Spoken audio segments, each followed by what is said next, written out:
when by myself, I have to just get everything started myself. Which is fine. I don't mind. Throw my phone across the room. A friend of mine actually once asked why I have this, like, long strap on it. Originally, it was from when we went to London. There's a lot of pickpocket people overseas, especially in the big cities. So they're always like, make sure you have front-facing fanny packs, and make sure you have ties in your phone so your phone doesn't get stolen, and, stuff like that. So this is essentially that's where that's from. But my friend asked me, like, why you still have it? I'm like, because I drop my phone all the time, so being able to grab it by something before it hits the ground is helpful. And even despite that, you can't see it because the phone's not, like, lit up right now, but even then I still cracked my screen. I have a screen protector, mind you. It didn't crack the screen protector, it just cracked the screen. So I feel like I almost need to get a warranty back on that, or something like that, but anyway, I'm here. I probably should send a message out in my chat, but here to do some crocheting. I was really thinking of doing I've been mentioned before at length, I want to start a new file on Genshin to try and give the game another chance. I was just discussing with someone online, and honestly, I was discussing with someone else in my Discord chat, and I'm like, honestly, even just talking to someone about it and talking about, like, how to build a character, the things that frustrate you in the game, I already felt a lot less angry at the game.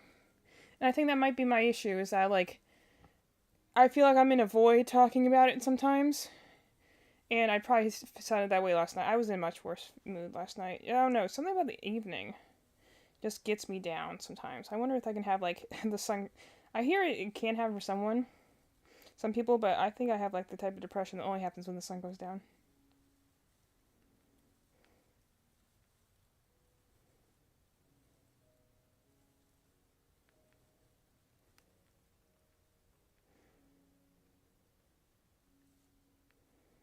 Okay, gotta go put out my message.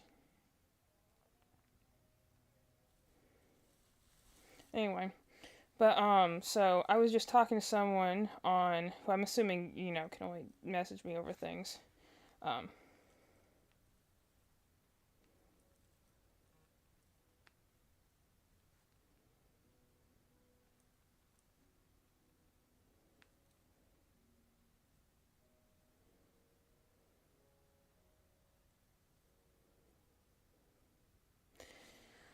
But, yeah, so I was really thinking of starting my Genshin thing today, but I'm like, realistically, I need to try and make another... there you are. I was wondering when you show up. I do need to keep working on my plush things. I need to, like, at least make one more. I was really thinking of doing my Genshin stream today, but I'm like, you know what? Realistically, I got a party I need to go through. We need to try and be there by 5:30, which means we arguably need to leave here by 5 in order to get there on time. So I'm like, realistically, I'm starting kind of late. I don't think I could beat the prologue before 5 got here, and even then I still want to shower and stuff like that. So I'm like, let's do a more low-key stream today. I'm trying to... My sister says my posture is horrible when I'm crocheting, and I don't dispute her. I do have bad posture when I'm crocheting. That's why I always have such chest, like, abdominal, I guess, pain right underneath your ribs, wherever that pain is. So I'm going to crochet a little bit. I'm working on a Withered Chica. It's based on a regular Chica, but I've only done one Chica before. And it wasn't too long. It didn't take very long to do. So I'm hoping it won't take long now, but I'm just going to be doing a little bit different. For those who don't know, the FNAF Withereds are the kind of destroyed versions of them in FNAF 2. And the ones that most people like in terms of, like, things. But the fun thing is that I do the pattern the first time to figure out how it works, and then after that I'm like, okay, how can I change this up? Like, the one I did the one time was like a Jacobani, which was like I work a double, means you worked with 2 strings, which is a little harder because things get tangled easier, and also working with a 4-weight string is just doesn't have as much give. This you can't see, but it's like, oh my gosh, everyone salute the real Chris Panini. I've not seen her since our old channel. Believe it or not, but she was probably one of our first, like, constant chatters when I had our old channel back when we were, I don't know, Medieval Eve Games, something, I don't know. We had a stupid name originally for Twitch. And so, it's why it was so hard to market ourselves, honestly, because that's why. Even because I remember Ixie asked us once, why did we change channel names? Like, we had a channel before, we actually had like 50 subscribers, like, why did we not just stick with that and like rename it? I'm like, well, honestly, we are different people then. We are a lot crazier then in the unhealthy way, and we needed a brand change. So like, but to bring that around, our little Chris Panini, who's just showing up in the chat here, was one of our earliest like steady chatters, because again was another person who was up at unreasonable hours of the night. We used to stream from like 10 till 2 a.m. Can you believe that? That's just we can't not do that now. I've been up to midnight a lot lately since we've hit the winter season. I normally have a bedtime of 10, and let me tell you, it is just killing me lately. But anyway, it's good to see you again. Yeah, it was. Well, the thing is that what it used to be is because it was back when, again, we were both full-time color guard instructing. That's what Madeline was doing as well, but she was also a performer, and we were both also in college. So, like, we were just so busy.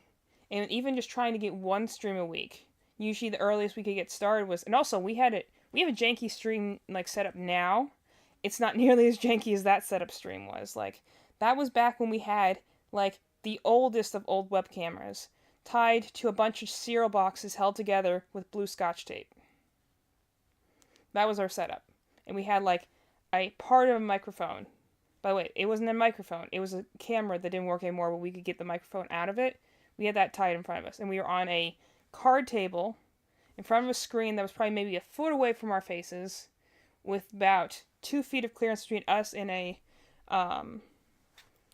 rows of my dad's action figures, which made for a great background, but also meant it was horrible on our eyes. We had very uncomfortable chairs.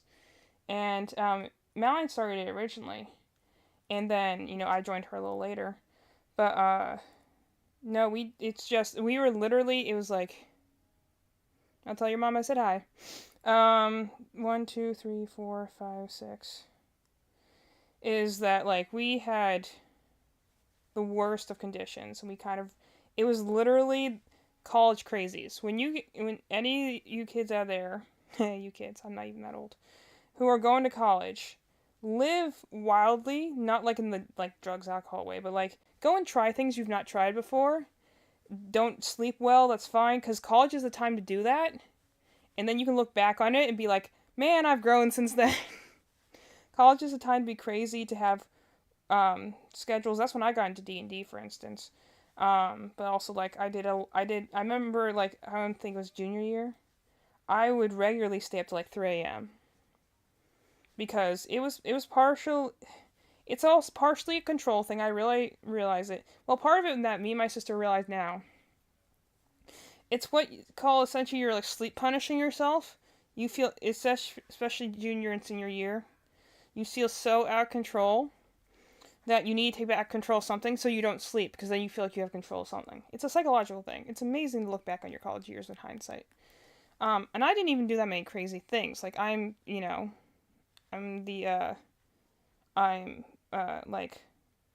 was at that point diagnosed autistic, ADHD, potentially Airways character in, side character in everyone else's large campaign, so I didn't do a whole lot of crazy things. But, like, most of the things I did were, like, I tried to go places in the city by myself. Not a smart thing to do, but I tried it. I just, as the story always goes, and it's always a joke among my friends, I accidentally dated someone for a year in freshman year, It's amazing what you can get away with when you don't catch social cues. And at least it's a funny story later. It's not great in the moment, but at least it's a funny story there. Exactly. Have fun, but don't be dumb. Well, I mean, it's also kind of thing. This is why I try and get across to my younger sister Olivia, is that she worries about sometimes too much about. It's back loop, right? She worries sometimes, I think, a little too much about, like, getting grades and stuff like that. But I'm also, and it's because she's also in band, which is Madeline did the same thing. And, you're peeing car the crap, but, sometimes you gotta let yourself, like, join a weird club, go Go to a movie that you didn't like, you know, or in our case, we streamed at like dark 30. You know, one time we streamed until like 4 a.m. because we went to play Pokemon New Snap, amazing game. We would love to play one again, but we played it release day. We played it for 7 hours, and I think we started at 9 o'clock. Like, we played it for a stupidly long amount of time, to a stupidly late amount of time, and we still had to work the next day. But like again, that was just, you know, the where we at. Now we are never going to do that again. And to be fair, one of our close viewers was someone like in Germany, because we just happened to hit the time zone when it was like evening for them, but is like stupid dark for us. So they would always like see us at like, you know, 11 o'clock, 2 a.m. was when they usually stop by to say hi. But you know, different times, let me tell you. Yeah, value your sleep, because you're never going to get it back, and you're never going to get more. You're probably going to get the most now while you're young. You're probably not, it's probably going to get worse in terms of sleep schedule before it gets better. Okay, let's see, and 2 decrease.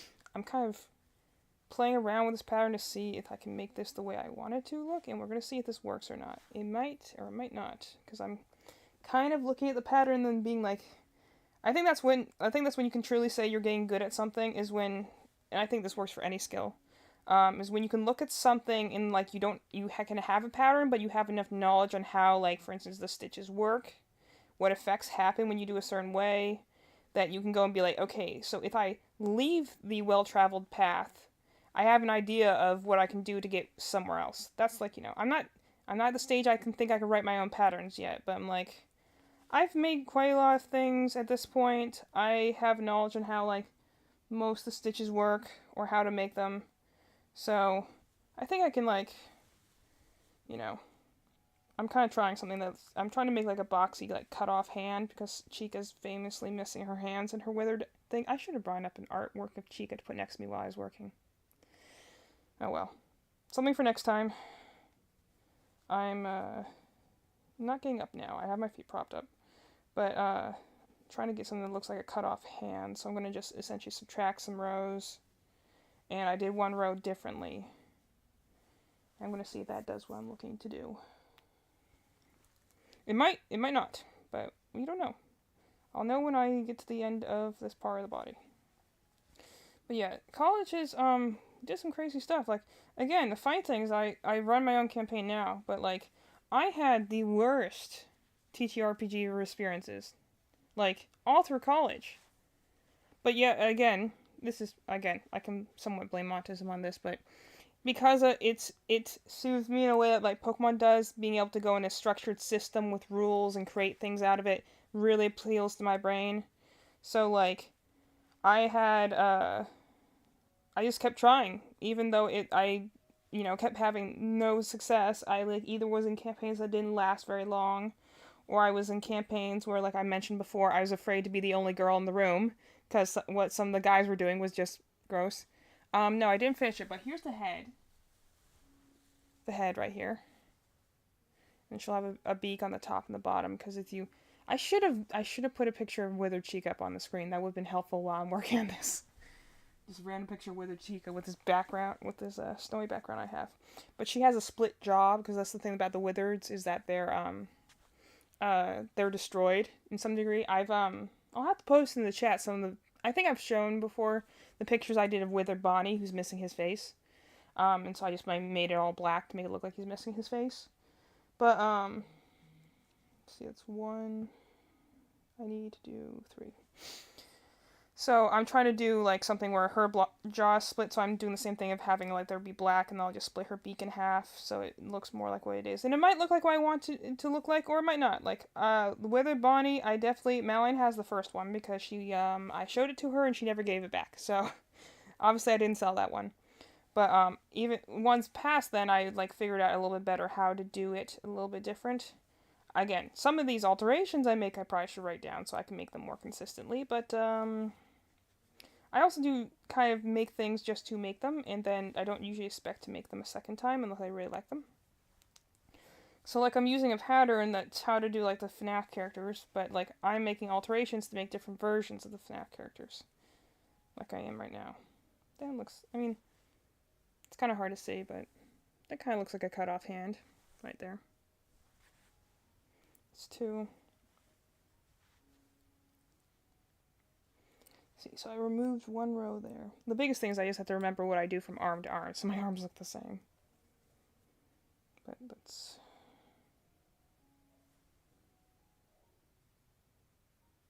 4 rows, so I'm on 3. So I need to do 2 more rows. I remember when my mom was helping me sew one of these the other day, she's like, this is a very soft yarn. It's Premier Parfait. This is actually the limited edition color mashed potatoes. For some reason, they have a lot of. All the other limited edition colors that I really love, they just went out of stock, and then you can't get them anymore, which is like, it makes me sad, because they had this one really pretty pink that I liked, and a very nice purple I liked. But I actually liked every one in that series. I used a bright yellow for that one.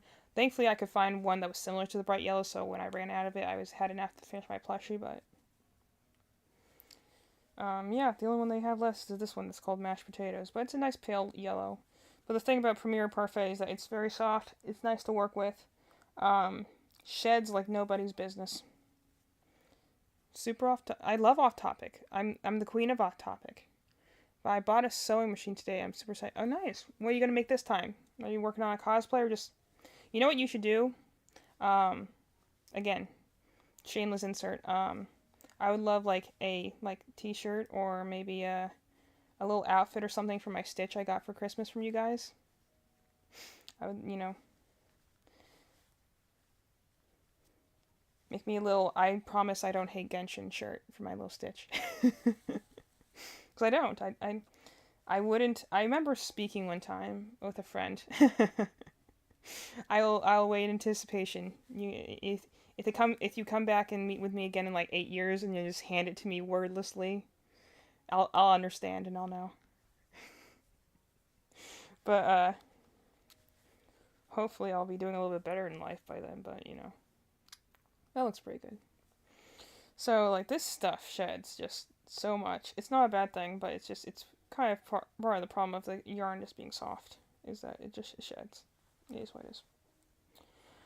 So like it'll probably take me that long. Well, by then maybe I'll be a very successful streamer. So who knows what the future can hold. But I remember talking to a friend one time in college to go off topic. And being like, ranting about like a show I liked at the time, Ruby. And or maybe it wasn't Ruby, it was something. It might have been Ruby, it might have been Fire Emblem. But they were like, why do you talk about this so much that it makes you so upset? I'm like, and it wasn't a close friend, it was just someone I kind of talked to. But I'm like, that's why I think divisive works are in some ways so much more powerful than even like, good works or bad works. Like great works and horrible works obviously get reactions because, they're extreme. But I'm like, divisive works I think in some ways really show how much fans care because they are split. They don't know which way to feel. There's no like unilateral answer. This is why, you can have like cult classics and stuff like that. And so I remember mentioning being like, I'm not talking about this and ranting about the things that are wrong with it because I hate it. It's quite the opposite. I either love it / see so much potential in it that I can't help discuss it and be like, how could this be better?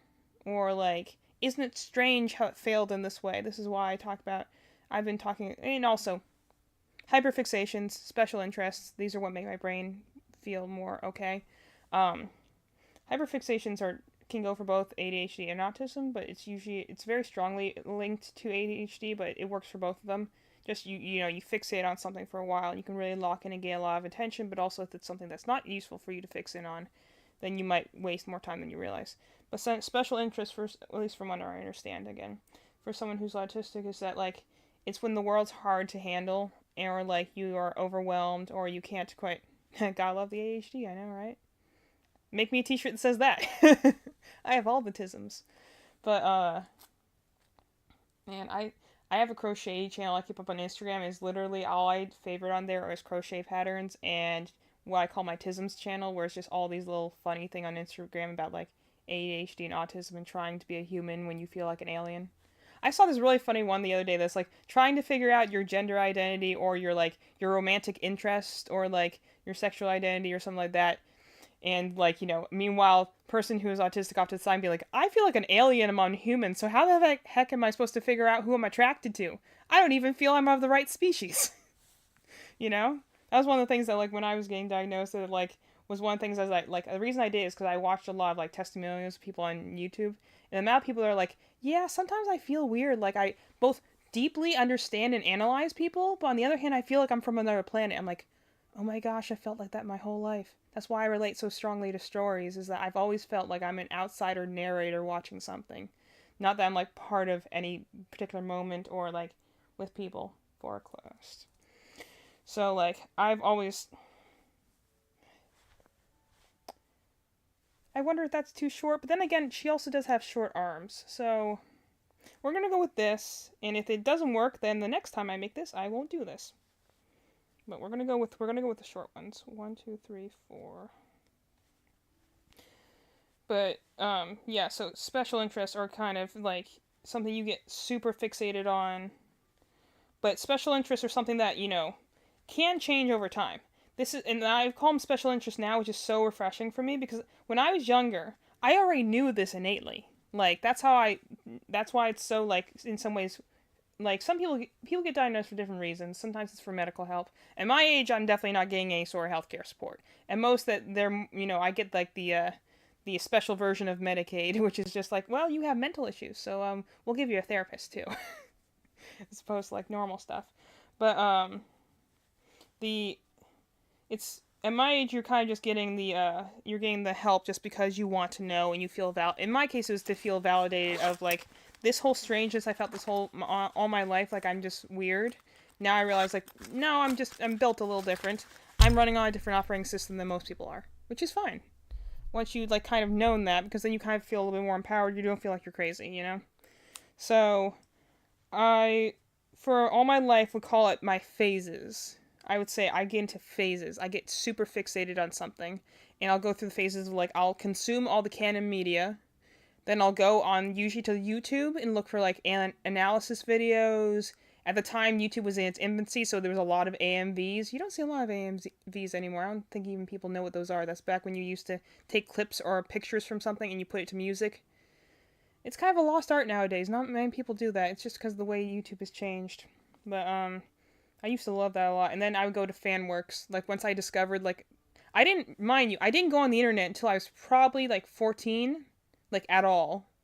I think I did once, and then I like saw something I really shouldn't have, and I never touched the internet after that. And I went on there for game guides. Like, I was not doing internet things like what most people would do.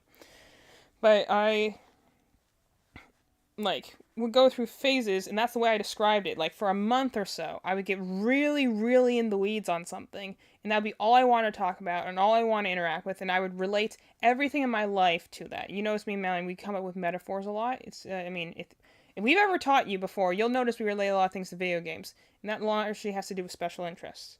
It's my way of understanding the world. I just didn't understand it at the time when I was younger, but I'm like, my so-called phases I would go through, that was special interest. It was my way of trying to understand the world through something I could understand and something I did care about. This is normally when you see special interest on autistic people, especially in media, it'll be something like math or trains or, because they only ever show it as to the savant males. But it can be anything that just like, sorting is something. They always do it for the really weird things, but it can be something as simple as you love dogs. For me, I was young, I loved horses, so I had horse stuff everywhere. I still love dragons a lot. Stitch is definitely one of those things. It's a comfort thing. It's when the world doesn't make sense, you go to something that you do know the boundaries of. It's, it's trying to seek stability. This is actually why Pokemon applies to a lot of autistic adults and why they get, especially when they're young, because it has a very predictable formula that has not changed much in like the 30 some years it's existed, which isn't the best for a game series, but it's predictable, it's simple enough, and that you can kind of relate. I remember for a while I related a lot of my world to Pokemon, and then in middle school especially Fire Emblem. It was just a game that I just touched me somehow. Like it just, like the storytelling, that was where I kind of found out like my love of JRPGs. of storytelling in video games. That's when I love video games up until that point, but that was really the turning point for me where I'm like, video games are an art form, and I want to tell everyone about this. And, like, so Fire Emblem's always been, like, a special series to me for that reason. Like, I related a lot of my world to that. I would talk about things. I had an obsession in medieval stuff for a while. Like, I remember I couldn't read this one series, I think it was, like, Guardians of Ga'Hoole or something, that was really big at the time when I was in middle school, because the main character's name was Soren. And that was the same name as my favorite character in Fire Emblem, and my brain could not process the fact that that name could exist on two entirely different characters at the same time. So whenever I tried to read one of those books, I could not stop imagining the character I knew who was like a mage in Fire Emblem. I couldn't see it as this heroic owl, because the character that I knew in Fire Emblem was kind of dour and had a lot of attitude, and, you know, a very good character, but, you know, yeah. I know, isn't it? Longest time, the only thing that I think a lot of people watch Minecraft. I think that's really what helped YouTube grow in the beginning was Minecraft. I did a full research paper on YouTube and its history. You know that? I had to do it for a class. It was a sucky class because it was done through an NC State adjunct, and I think the teacher just hated me because I only got a B by a fraction of a point on something that she, like, marked me on for, like, word choice or something like that. And, like, you just didn't want me to get an A. So, that's why it was funny, because during that semester I actually also had a very good online experience. Like, online professor sort of thing. Great teacher, great, well-made class, but that one I had to do for that lab, which, mind you, was a required lab. And then I went to my advisor later, and she's like, oh, no, you didn't have to take that. We actually take this different one. Sorry, they're listed as the same exact thing on the website.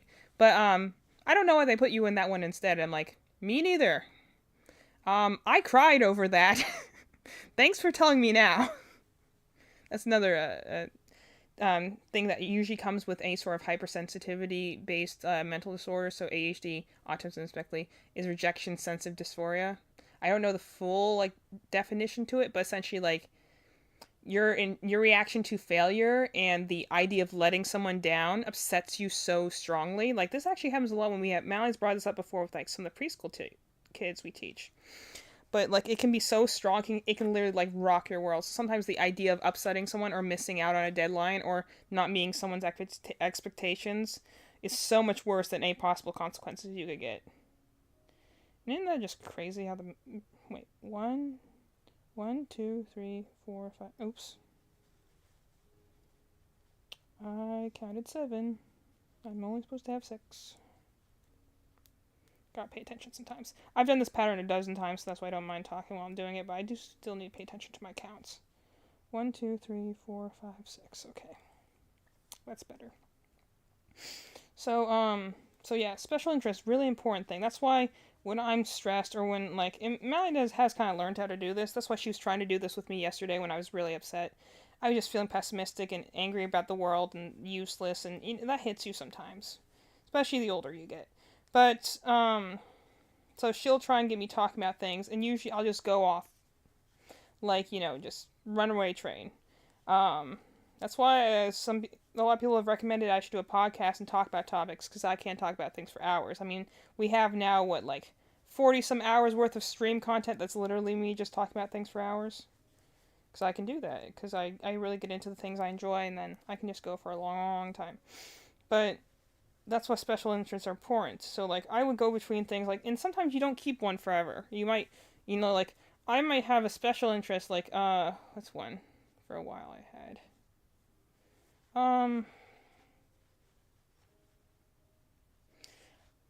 Example, I might be really, really into, a game like, I have my Resident Evil 8 special interest. I wouldn't say I don't have that anymore, but it's definitely much duller now.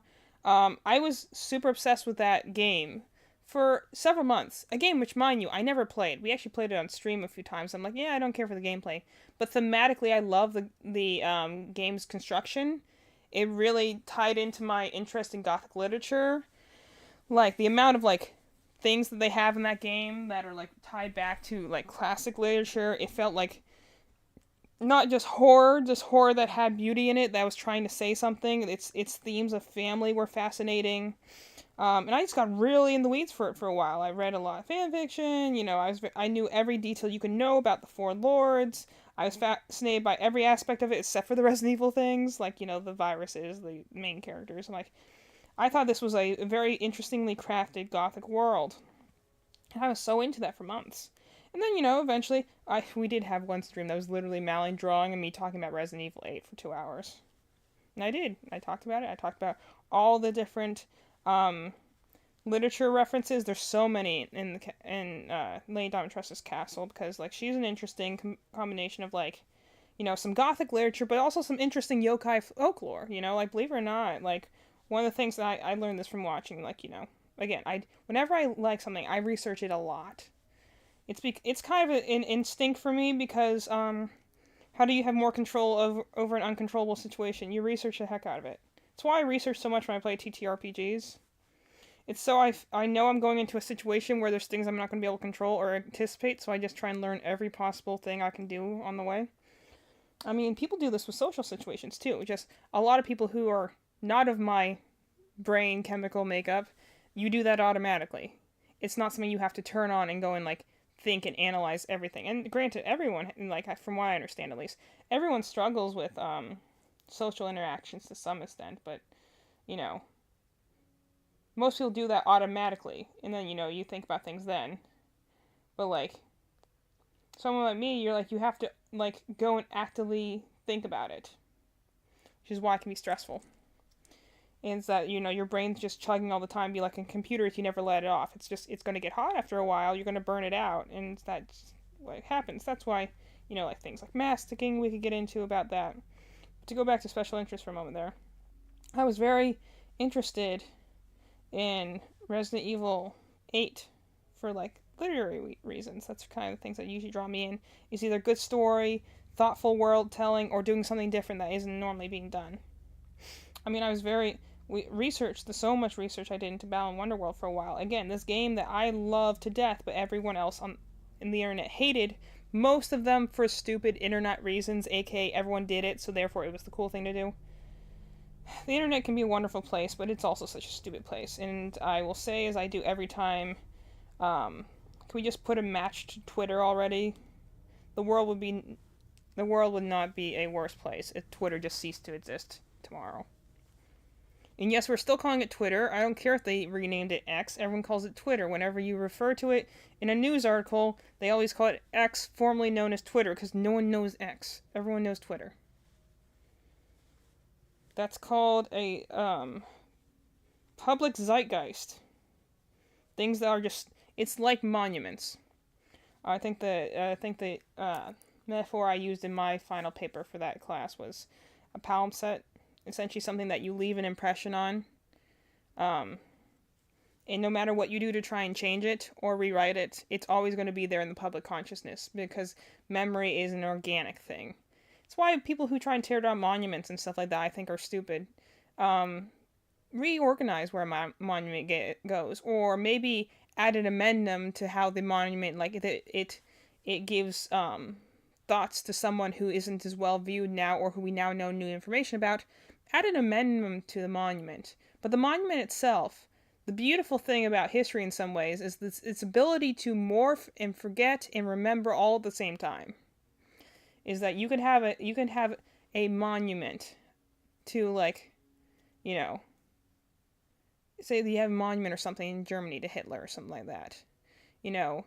Eventually it doesn't even become a monument to the person. It becomes a fixture of the community. It becomes a slab of metal that people are used to passing on the way there. It might sink so deep into the ground that you can't even tell what it is anymore.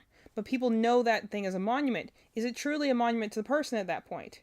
Or have they just passed into the annals of history by that point? That's why I think a lot of the monuments around, we live near Raleigh, NC. So, we have a lot of monuments in the capital, and people were trying, it's why when we had COVID, it was a rough time. That's why, everyone has their different opinion on, the whole Black Lives Matter movement they had during COVID. My opinion, without getting into it, was good purpose, good movement, bad timing. I don't think most of the movement was done in good spirits. So a good cause, But it happened during a time when people were locked inside, literally in a way that we had never been done before as a society. And they needed an outlet, something to do, and people took to the streets to be destructive for a cause they might not even have believed in, just because they had a mob mentality and wanted to get out and get rid of their anger of being inside. So, the reason I'm bringing that up is so a lot of the monuments in Raleigh got defaced or, like, damaged. And then there was, of course, looters. And I just think that's crazy to remove a monument or something like that. Like, put it somewhere, if you don't like it, put it somewhere where it's less visible. But straight up getting rid of it and pretending it doesn't exist, I'm like, that's not how memory works. In fact, by making a fuss about the thing being moved, or renaming it, like all these forts that are getting renamed nowadays, like, you're gonna always remember that, because you've changed it, because people resist change. If something you truly want to forget, then don't even give it your attention. It will fade into the annals of history. So many things have. Yeah, there's the ones that got taken down. Most famously, I went to William Peace University. Not famously, but famously in my mind. We had a statue of the person the university's named after, William Peace. He was the founder. It's famously a very old hospital. It's existed since essentially Civil War times. It was made as a college before the Civil War, and then it turned into a hospital for the Civil War. Got a lot of ghosts. That's why the place is haunted now, as far as I'm concerned. It's great fun at Halloween. But, and then it turned into college after the Civil War. So, it's been around for a while. I did one row, so I need 3 more. So, so this is row 1, now I'm on to 2. I have to keep track of my things as I'm doing it. So, we had a statue of him on a bench. It wasn't in the center of the college. It was kind of off to the side, but it was in the main courtyard. And I remember, I was graduated at this point. I just got, like, the alumni notices because, you stay on a list after you become an alumni.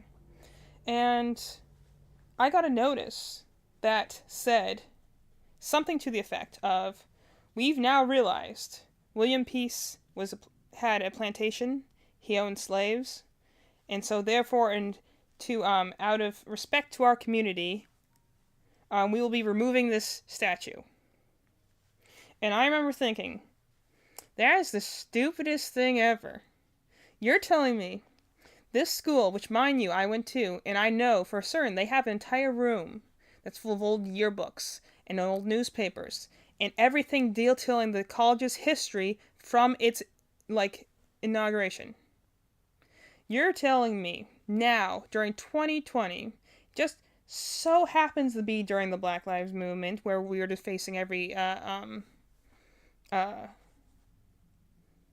monument in the Capitol, just so happens to be 2 weeks or so after that you just found out that he owned slaves, and therefore you're removing his statue. Like, look me in the eye and tell me that, oh, yeah, we've been thinking about this for a while. This is the thing that frustrates me about people sometimes. And I have to say this, I remember someone saying one time, I have my own ignorances, I understand that. We're not going to get too political here, by the way. I'm just mentioning things. But, and being like, sometimes, and this is the other thing, being an autistic person, sometimes I look at people and I don't understand them. And I know that's sometimes just because I don't understand people. There's other times, though, I look at people and be like, why are you fighting? Why does this matter enough to be angry over it? To hurt people over it, To destroy things over it? Where does this come from, And like you said, it just draws attention to it. If they had just, removed the statue or something like that, or even just let it kind of just, wear away over time, maybe stop repairing it, stop shining it up, I don't think anyone would notice. The fact that they went and sent out a university-wide email saying, we're removing this because this guy owned slaves, and I'm just like, gee, a educated white man from before the Civil War who owned land in the South. Oh, gee, what a surprise. It's not a good thing in history. It is definitely a black mark in history. It was a horrible practice. But I hate the word woke, so I'm going to say this one time. That's all I'm ever going to say. But all this woke culture sometimes frustrates me because they act like this is a brand new phenomenon. And I'll be like, look in any history book, talk to any person of those eras, look at well-made documentaries. This isn't new, and no one's not aware of it. It's just the fact that, like, society has changed and molded its thoughts in certain ways that people feel they just need to apologize. I'm like, don't apologize. Just do better in the future. If someone did wrong by you, would you want them to just constantly apologize to you, or you want them to just not do the thing again and move on? Like, like you said, by constantly bringing it up, we draw more attention to it. So for the people who are like, well, we want to like erase these parts of history, I'm like, good luck with that. You can't erase history. By doing so, you just make it more cemented in your mind. So, like, removing that statue, I now have pictures of my sister and I during my time at the college where we're sitting next to that statue. They might have removed it. I still have those pictures. I might show them to my grandkids if I ever have them. And I'll tell them this story. If I'm still that bitter by then. Of when people, and who knows what the society will look like by then. But I was like, people will remember regardless of what you do to try and remove it. Because if there's one thing that's stubborn, it's human memory. It's faulty as all heck.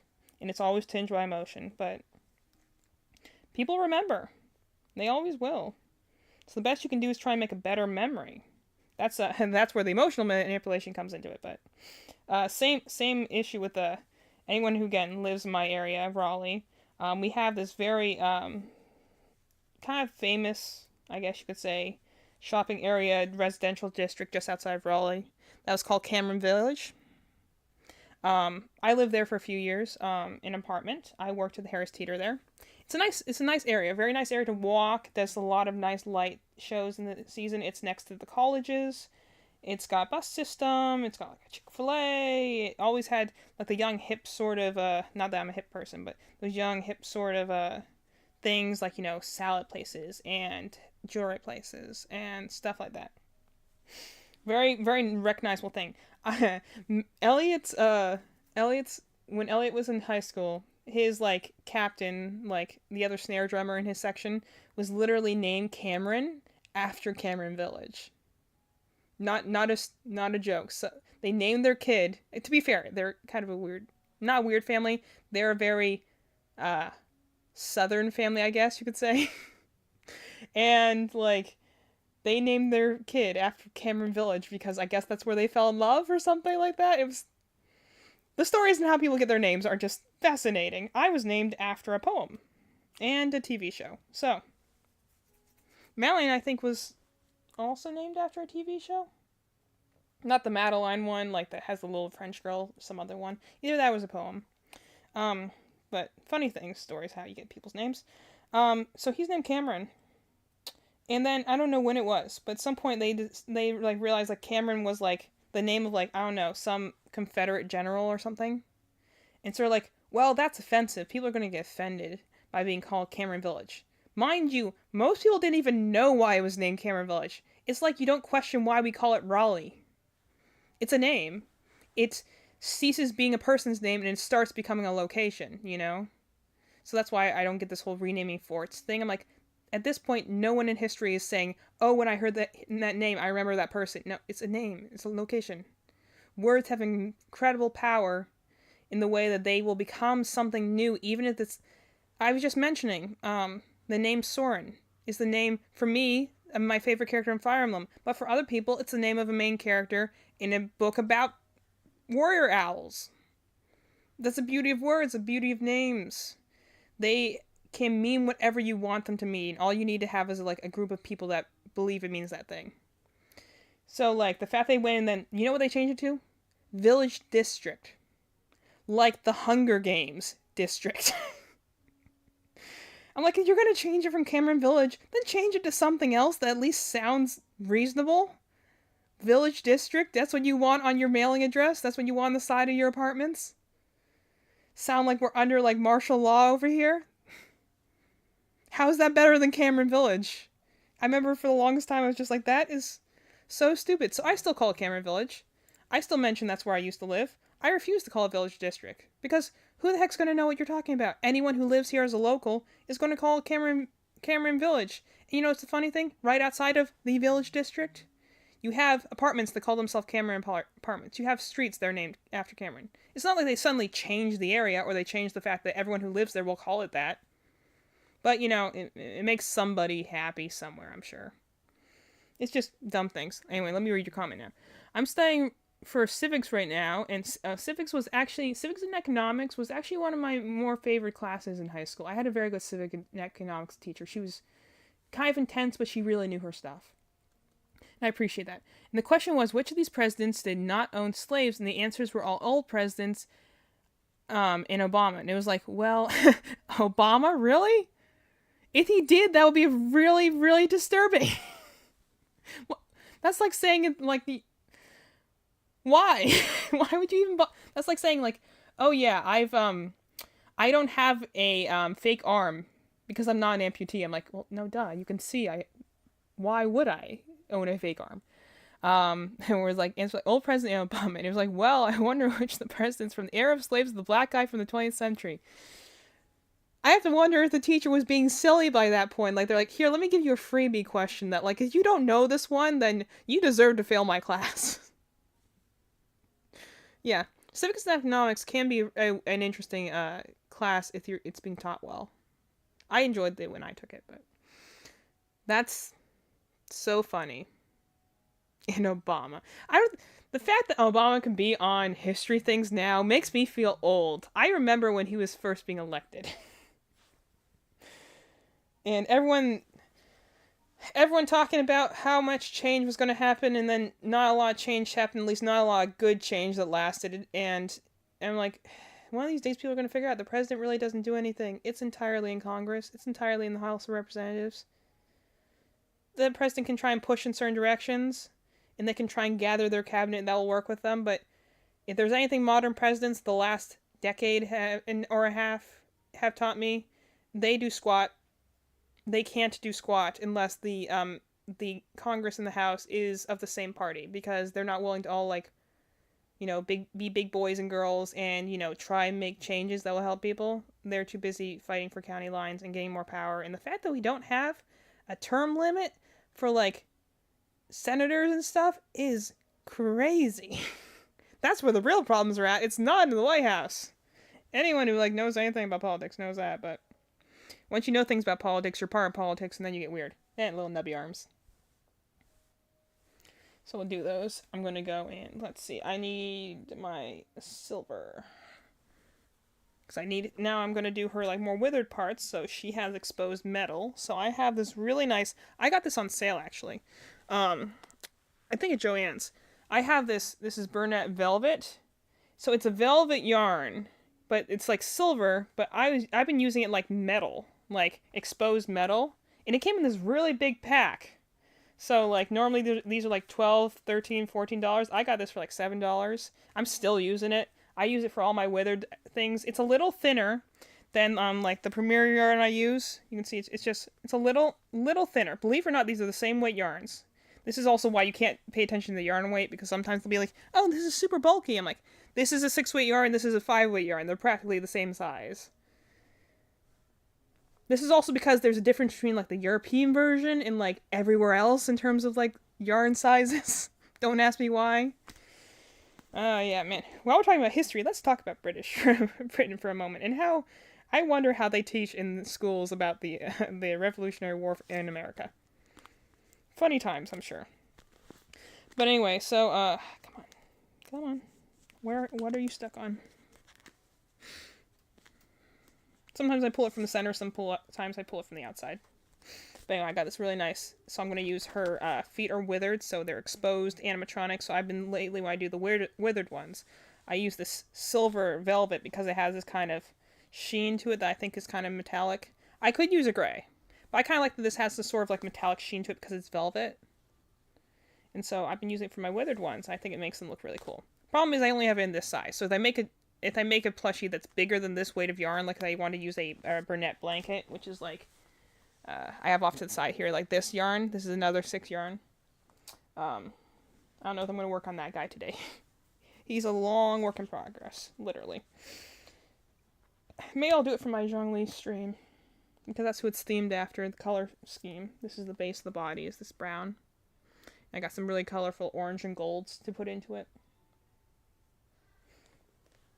But, I really like this, one. It's a little thinner, so it does make for a little thinner pieces. But that actually is fine when you're doing, like, again, when I'm doing a,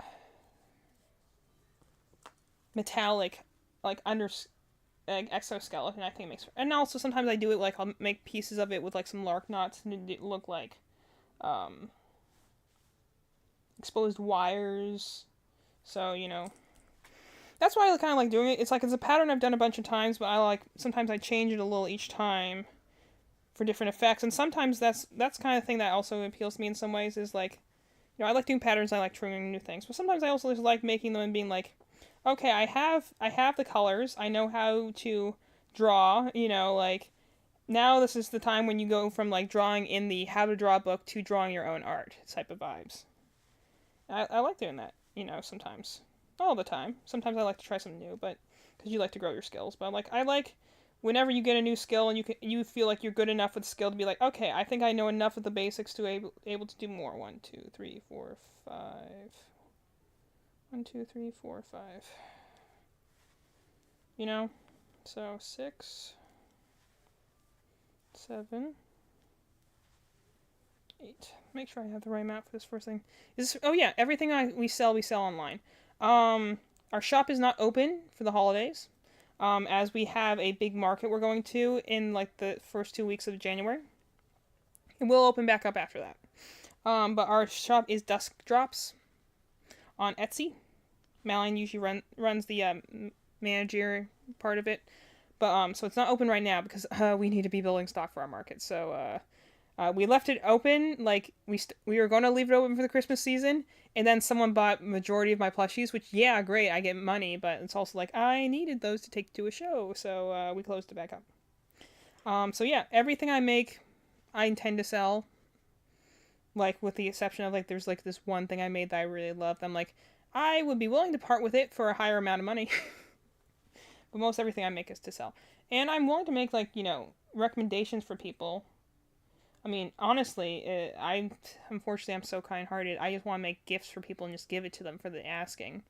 But I realistically probably should get them for profit, considering, you know, I bought the yarn and all the stuff like that. I probably should, you know, ask for things. But, like, if someone was like, hey, I have this, like, you know, if a close friend or something like that was like, or, you know, someone on here was being like, hey, I have to count these for a minute. 2...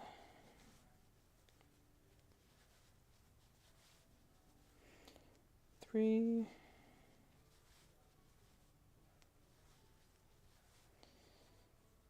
4. Because also the thing about some of these times, these ones that are special textured, they're sometimes hard to see the stitches, so I need to make sure I'm doing the right amount here.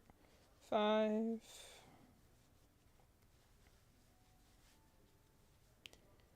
6,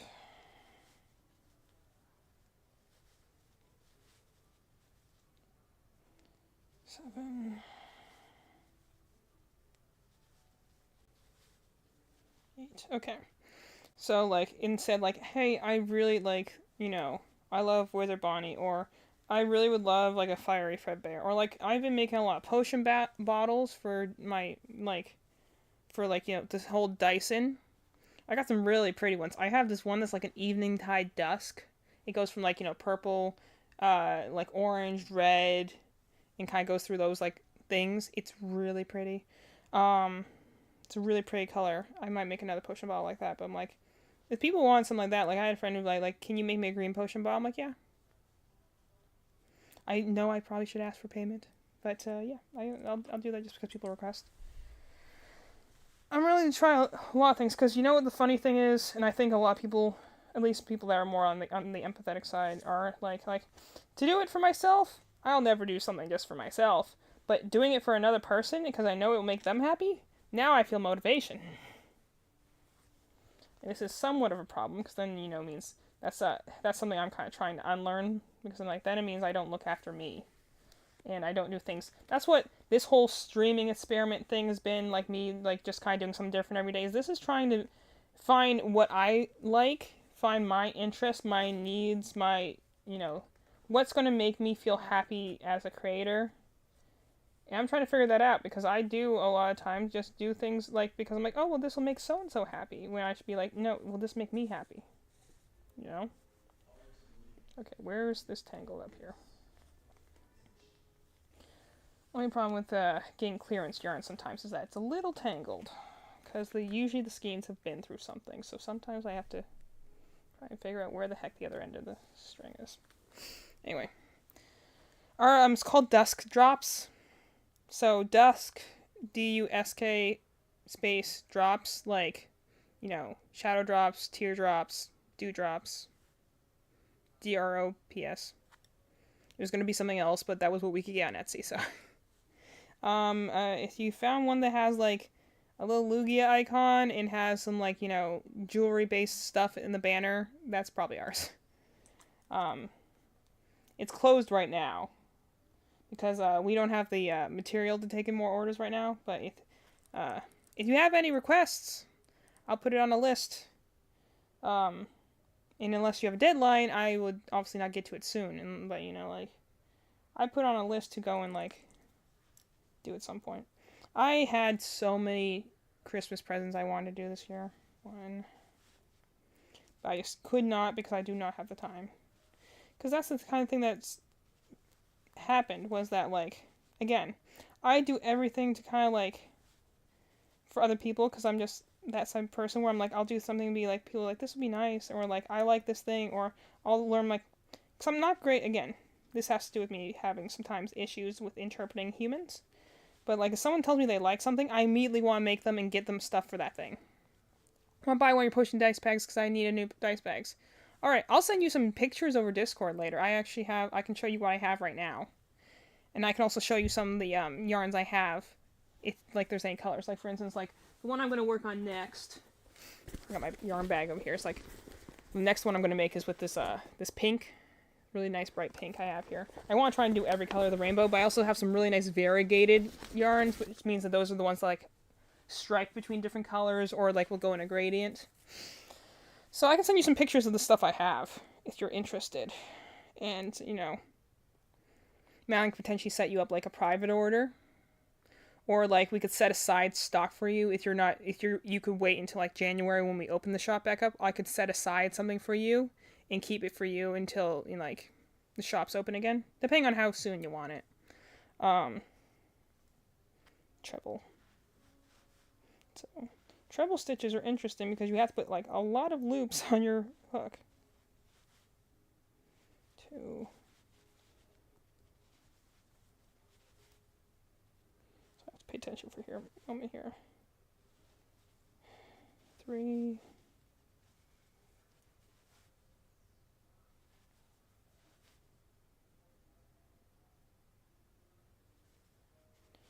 4.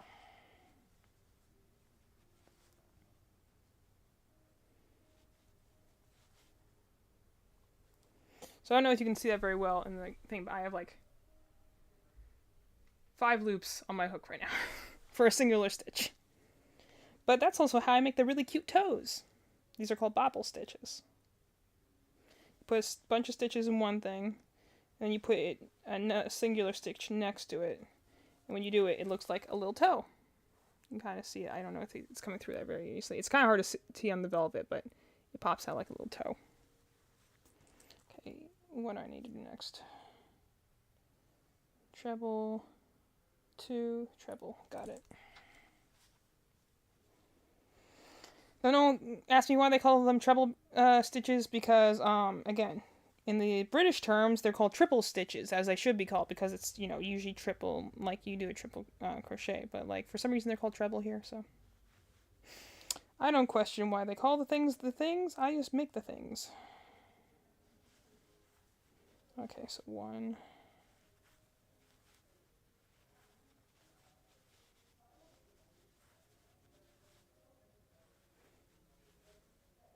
2.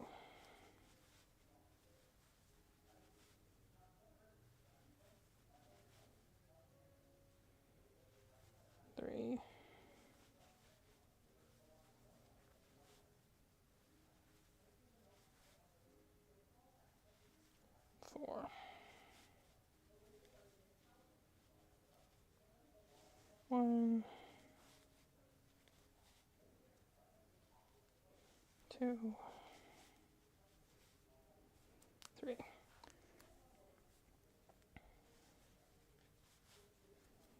So then you see kind of like afterwards it makes like kind of like these little, no, you can see it makes like these little toes. Little chicken feet.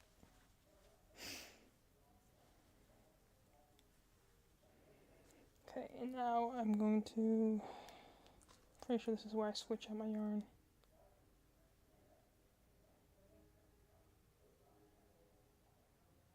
Yeah. Alright. Got my orange for my chicken feet over here. This is a toucan yarn. So the reason this is different than like Premier is that it's also soft. It's just a little bit stiffer than Premier is. Premier is like effortlessly soft. This is still very soft but a little stiffer. And the reason I like this one as well is because this one it doesn't shed as easily. It still has some good pull on it, but it doesn't it does shed to some extent. Premier sheds like you can like barely put any pressure on it and it sheds. This stuff can take a little bit more pulling and pushing, and especially with sewing, and it won't shed as badly.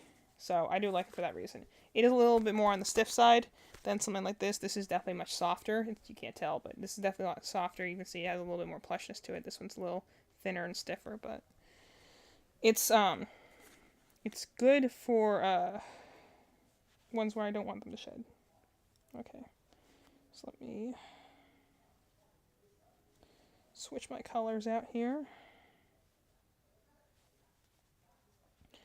I'm gonna do one single round.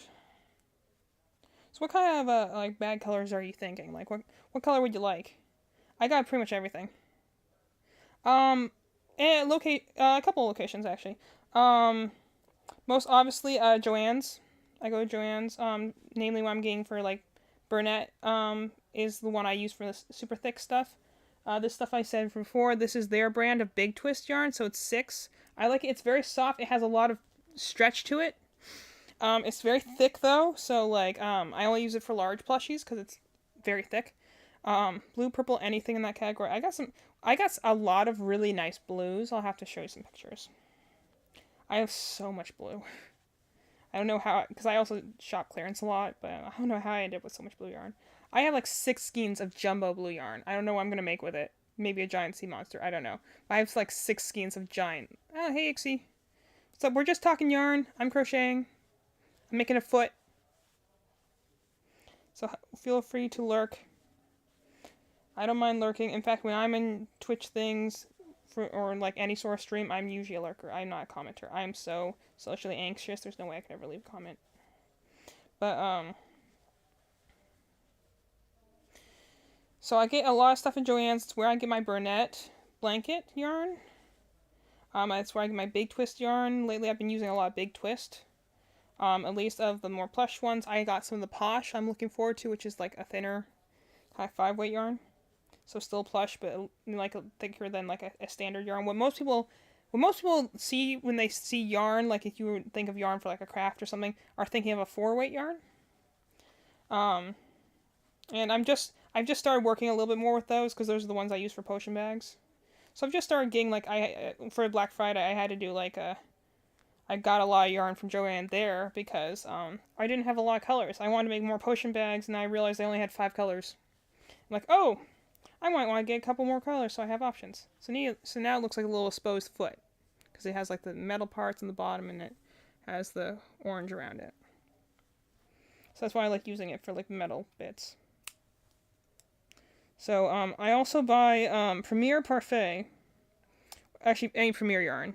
You can get other places. Just buy it off the website. It's so much cheaper. You can buy it in bulk. I often do. They got a lot of different kinds. They're like exclusive only to the website. So I buy Premier only online. And then like Toucan here is a hobby yarn, which I believe, does it say? Yeah, is in Denmark. Hobby yarn is in Denmark. So that's where I get like the toucan yarn. I only ever buy those on sale. Because they can get pricey. Like, typically, like, a skein like this, like I said before, could be $12, but I have a lot in here, and this I got on sale still. I would only buy it on sale. But, like, a Burnett skein typically is $12. I only buy them if I can get them for, like, 8. But they're 300 grams, so they usually can, like, last me a couple of projects. Stuff like this is cheaper. But, like, Premier Parfait, tends to be $4 or so a skein, so if I can get a plushie and a half out of this, that's not bad. Hobby yarn can be a little bit more pricey. Sometimes these are 8 or 9 a skein for like this small thing, unless you buy them in bulk. So I usually only buy those when they're on sale. But yeah, a mix of. I essentially, when I wanted to look for yarn, I really just when I was learning how to crochet, I went and I went to YouTube. YouTube has pretty much everything there. That's how I followed a pattern the first time I did it with my grandma. When we both learned how to crochet. It's funny to think, I've only been crocheting for maybe like 7 months or so at this point. Since summer, late summer, early fall is about been how long I've been crocheting. So like not even a year at this point yet, but, or maybe like, I don't know when it was. It's several months ago. Maybe 8 months at this point, but not very long. We're gonna be coming on a year soon, but 7 decrease 1. All right. So, I learned everything I learned from online. So, like, if you're ever curious about where to get something or what brands are good, look on YouTube. Someone's probably left it in a review somewhere. That's why whenever I buy a new product, like an electronic product or something like that, telling you, baby, this is hyperfixation special interest. That's what most people like to refer to as the autistic/ADHD superpower. Is that when you get focused on something, you really lock in. Like it just, and this is the way I actually am with a lot of hand-based craft. I'm very good with my hands, even if I have like shaky hands and stuff like that. 4, 5. I just kind of started doing this, and I had to learn some things along the way, and I'm still learning. There's still some things that I'm not best at. I still don't really care to sew, for instance. But I've lately had my mom do sewing just because it's not something I'm not necessarily bad at. I just don't enjoy it, so it just takes a while.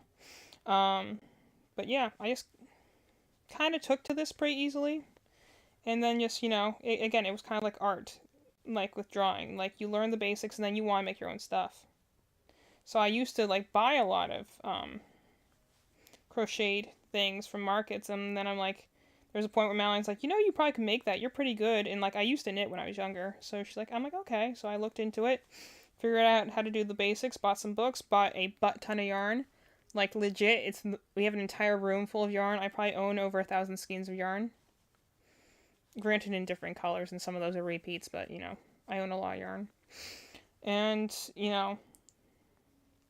this is this immense power of a hyperfixation in the special interest. So one hand, like you'd be like, wow, you did so much, and I'm like, yeah, but I also, my first thought when I had that was buy all the yarn. You can get deep into a hobby, and if it's something that you don't stick with, next thing you know, you just got a lot of stuff for that thing. So, I need one more row. So that's what it can be sometimes.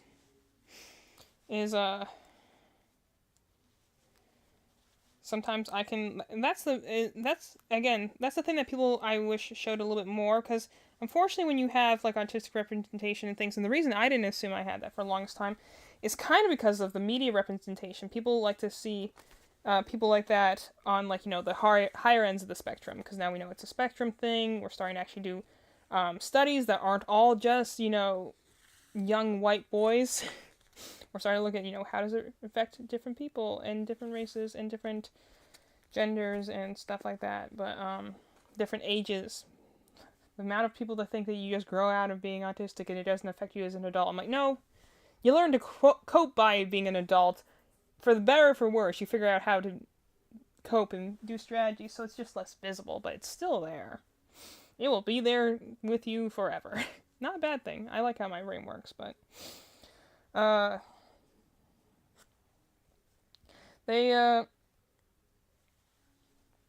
show like math, numbers, and stuff like that, and that is a version of autism. And usually they'll go and show things like savant syndrome, which is like extreme, like extreme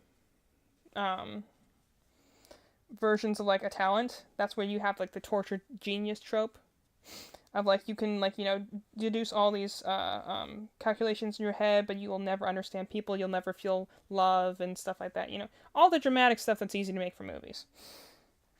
But the reality of it is that like when it comes to special interests, like there are some things that you just get and you will always know and always be able to do. And yeah, you learn kind of to self-soothe yourself half the time.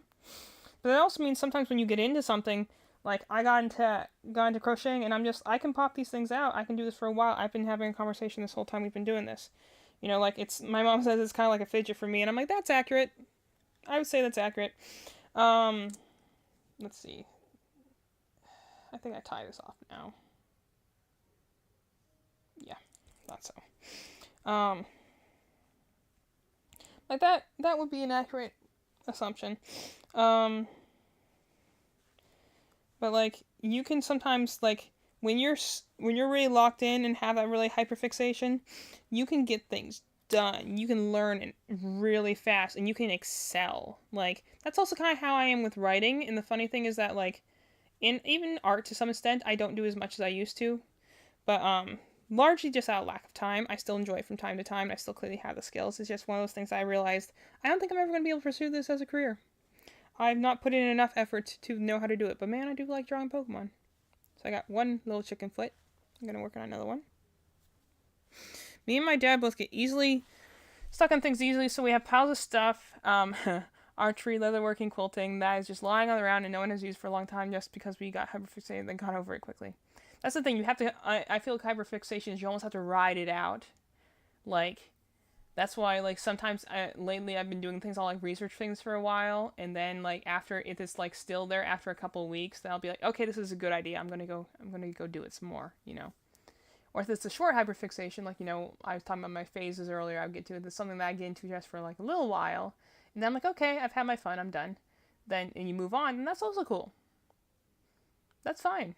I do that actually with a lot of times, like sometimes it's just with movie stuff, like, and sometimes I'll dip in and out of it, like, ironically, that's actually how I was with Genshin for years, is that I just kind of dipped in and out of the fandom every once in a while, like whenever there'd be like a new interesting character, or I would see a nice piece of merch, or like I would see a trailer, like, I would just dip my toes in, get interested, get really invested in like a story or two, and then I would go back out again. And I just kind of dipped in and out, and like sometimes that's the way you have to kind of deal with the hyperfixations and be like, okay, that's why I actually never got into anime. It was not because I wasn't interested. It's because I knew how deep I would go if I let myself fall into that pit. So instead, I got really into medieval fantasy and JRPGs, which I don't know if that's necessarily a better trade-off, but middle school, the age when everyone's starting to discover anime, I sort of feared what would happen if I let myself go into that. Because I'm like, that's a pit I'm never getting out of if I let myself. So I only watch, like, anime adaptations of video games and the occasional slice of life gay-leaning anime. Things that are small and sweet and I can consume easily and won't have to be on the hook for, like, an 8-season-long show. Because I know I'll never emerge from it again. I will never see the light of day. That is just self-preservation. I mean, come on, I definitely had a very big comics phase. I've been in video games most of my life. I like literature. I was really avid reader. Now I don't read as much, I think, because just, again, I have so many hobbies at this point. It's kind of like something has to give. That's why I don't draw as much. 1, 2, 3, 5, 6. Because, like, just talking about this, like, I'm crocheting, but I also want to stream, and I want to start making videos at some point. Like, there are only so many hours in the day, and you have to put your thought into something, so it's kind of like, what do you not have as much time to do? So that's the thing that falls down, And that's, sometimes hyperfixation can help with that in a way, because it'll be like, you can focus on a singular thing, as opposed to jumping between things, but it's a double-edged sword for certain. Anyone who has it knows that, is that you can feel like it's can be a little tricky sometimes. 1, 2, 3, 4, 5, 6, 7, 8. Nice. I remember a friend once telling me about One Piece and telling me, like, it's great, don't get into it. I'm like, okay, sure. Is there any explanation for that? Like, I ever had a friend just tell you not to do something, and then you're like, well, now I want to because you mentioned it. Give me a reason why, at least, and then maybe I'll decide I agree with it. That's funny enough. Another funny story. Also, again, remember before in this beginning of this conversation, you're like, off topic. I'm like, girl, I don't know when the last time I was on topic. 1, 2, 3, 4, 5, 6, 7, 8. A friend of mine, I remember, you ever heard of Black Butler, like, as the anime? Like, I never knew a lot about it. I assumed it was about what the title says, but, I knew nothing about this show. I didn't even know it was a show. I think I had a vaguely awareness that it was in the anime sphere. I didn't know if it was a manga or an anime. I just knew it was there. This one online artist I listened to a lot of covers from. Like, like Nate Wants to Battle Amelie and stuff like that. There's a lot of, like, cover artists. They also do their own original stuff. She put out a song that was just called Monochrome Kiss, right? And I listened to it, and I liked it. It was a good song. And I didn't realize this until I was listening to it, because I just liked her voice just was great. I thought the lyrics were very interesting. It had chess pieces in the background. For the background, I thought that was cool. I'm very into the black and white aesthetic. It's why I kind of like gothic. I was listening to that one night. My friend comes over, who, he's a good friend. I respect his opinions a lot. He knows a lot about anime and stuff like that. So he comes over and he just says, no. And he just closes my laptop. And then I'm all of a sudden like, what? And he's like, you don't need to get into that. And so I then later I'm like, okay. And it was the theme song I realized then of Black Butler. And I'm like, wait, so why are you telling me not to get into this thing? I didn't even know this was an anime theme song. I just liked it because I didn't even know it was an anime theme because it's an American cover. Someone who's singing it in English. I didn't even realize it was an anime theme song. And then forever I remembered Black Butler after that. Never watched it, still didn't know anything about it, but I forever remembered it. Because my friend, again, talking back to the thing of like when you try and shoo away attention from something that just draws it in more.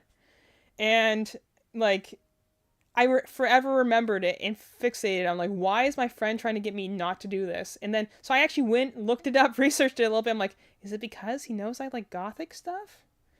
Is it because he's afraid I'm going to get hyper fixated on this thing that clearly has this very, gothic art style, beautiful artwork, Victorian era stuff, and I like that sort of stuff?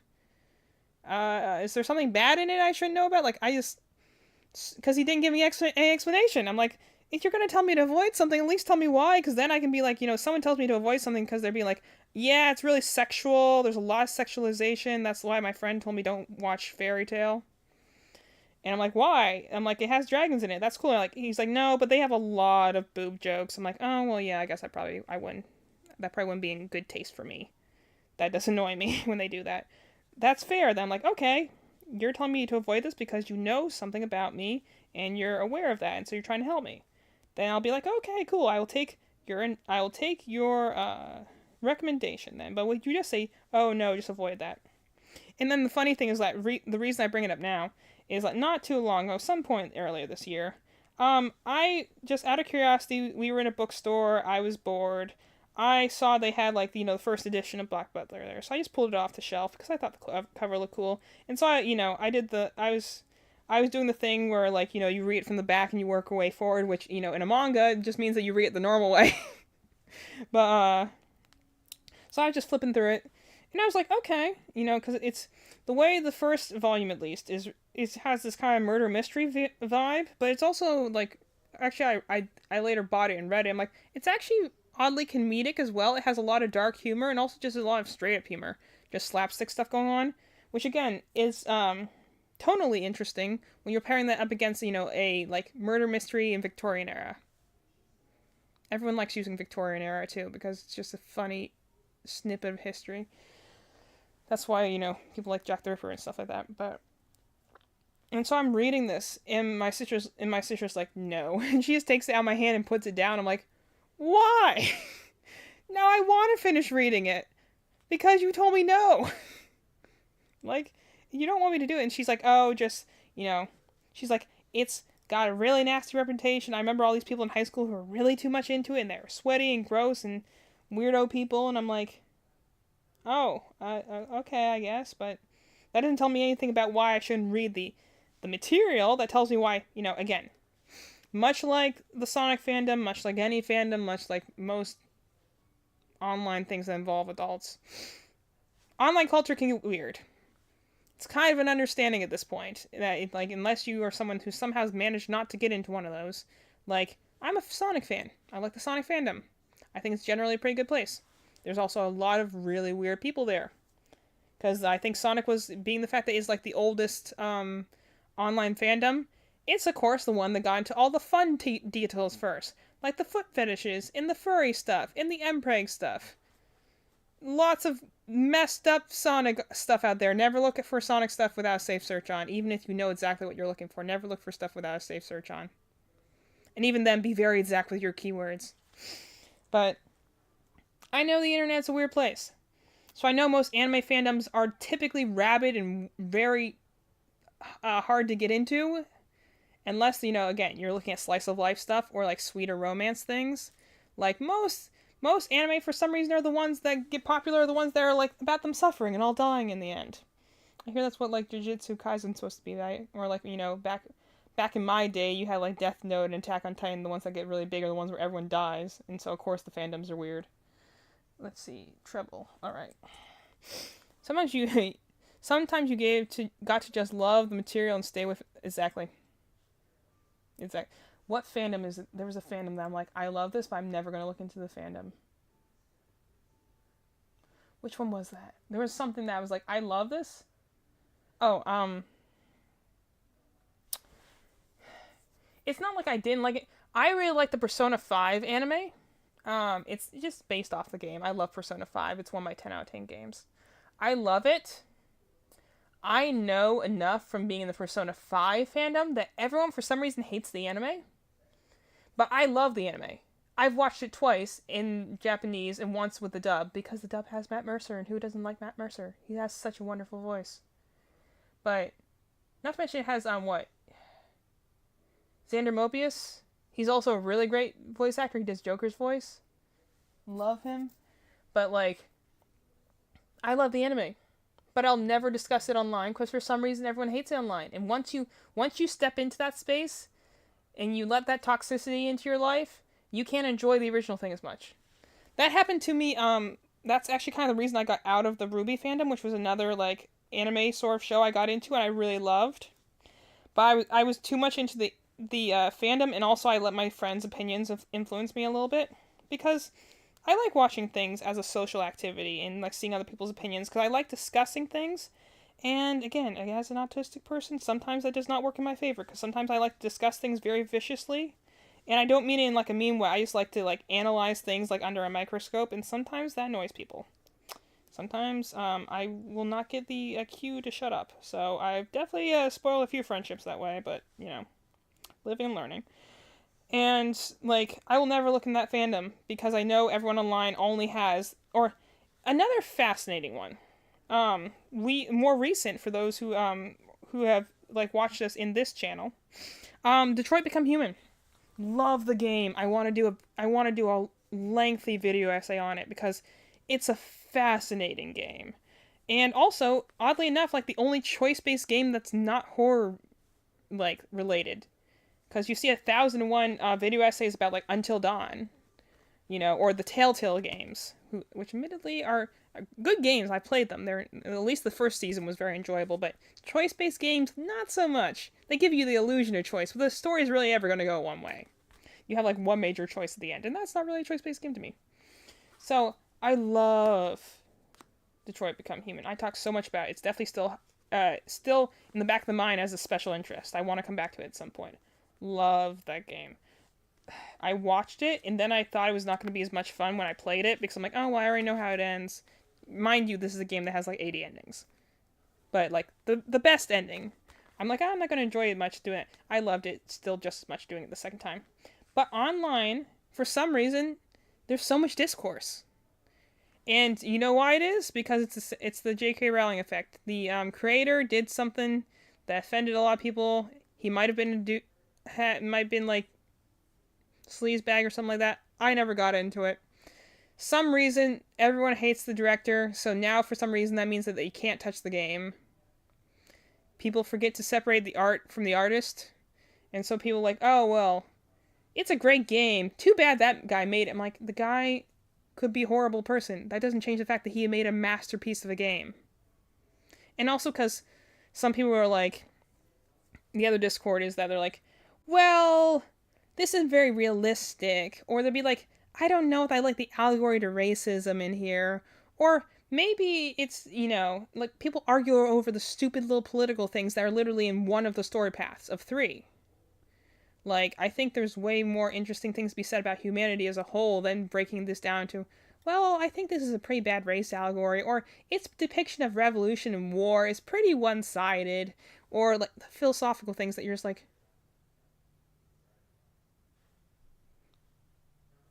why are we arguing about this? This is a great game. Have you seen the visuals? Have you listened to the music? Gosh, you think you're listening to a Nolan movie or something listening to that game. The music is beautiful. I literally listen to the soundtrack a lot when I'm writing essays, and I can remember every scene to that music without even looking up because like the music was so well imprinted into the game that I can just be like, oh, this is that one chase scene, this is that moment with that conversation, like stuff like that. Love the game, but it's something that I can't really participate in a fandom with because, unfortunately, the current political climate means that everyone is upset about everything online. So this particular game, that again, is talking about some deep topics. People can't just look, see the forest for the trees. They have to go and be like, no, it has this, that, and the other problem. And like, but yet they can go and like unilaterally praise something like Until Dawn, which mind you, I think Until Dawn is a cool game. I think it's an interesting set piece. I have bought it to try it at some point.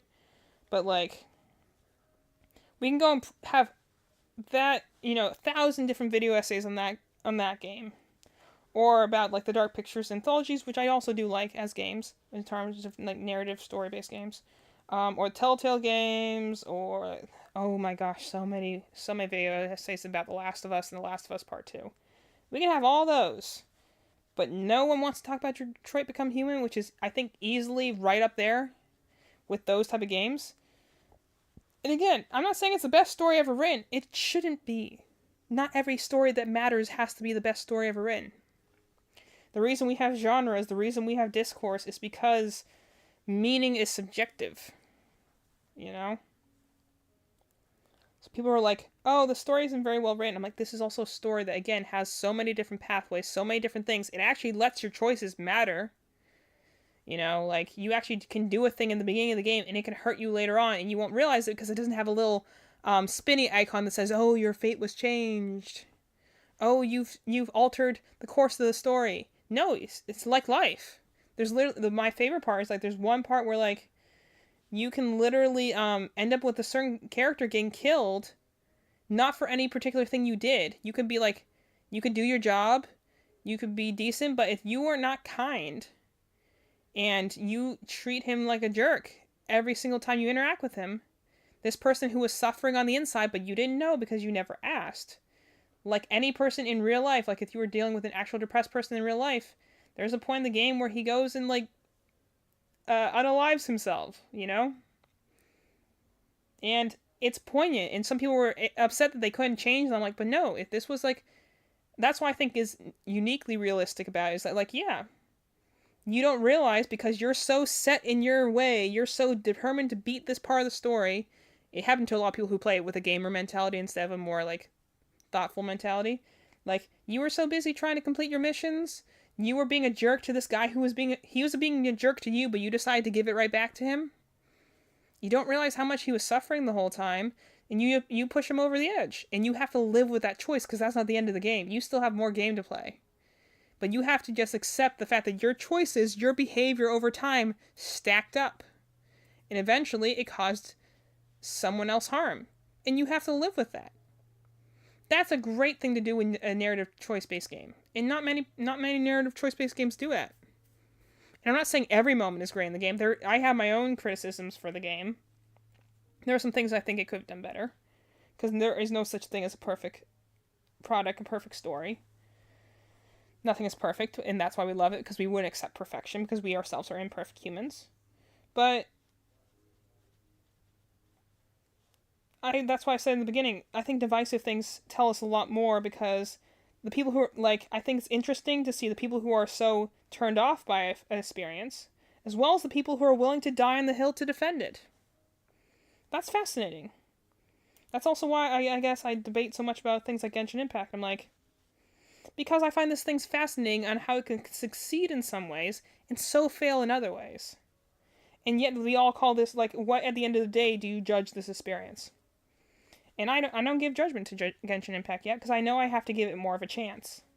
I tend to not like to judge things until I have a better idea of what it is, or at least what it's trying to do. Because at the end of the day, I've read many books that are highly acclaimed, and I found more boring. I've also had books that, are lesser known, but I found very impactful to me. You have to kind of... It's like a handshake you do with the author. You decide to put your biases aside. You give suspension of disbelief, and you give the agreement to, okay, I will follow you to the end of this path. With the promise from the author that they will make the journey worth something. That at the end of it, you will be made to think, to feel something, good or bad. That they are going to give you some vision from their mind and heart. Some sort of vulnerability that you will be exposed to that was only in their head. This is why I'm so, enamored with storytelling. It's the idea is, it's the ultimate form of communication in my mind. That's why I prefer writing over speaking most of the time. Partially because I have trouble getting on topic, but also because the power of writing is immense. The power of storytelling is immense. Our ability to go and, interpret things, the fact that 10 people can read a story and all have a different experience while reading it. They might, most of them might agree that it's good, but maybe there's the one person who doesn't, and the reason why can be just as valid as the reason those who love it. That's why I kind of love and hate fandoms, because on one hand, the unity you can get within a fandom is impressive and amazing, but at the same time, the discourse that can appear in fandoms, especially long-running fandoms, is also kind of nasty, in the fact that people can get so upset over little things, and the fact that we can't just, sometimes just go and sit there and be like, I can't agree with that. But I'm not going to say it's any less valid than the way I view things. It's just too many immature people online is, I think, our biggest issue. 147. Oh man, this is how I always end up talking. I'll start talking about something stupid like a fandom, and the next thing you know, I'm on philosophical debates. This is why my family thinks I need to go and teach college classes on English or something, because they're like, you clearly have, you like lecturing. Like, yeah, maybe. Problem is getting through all the classes to get the darn teaching degree, which is what I'm trying to do.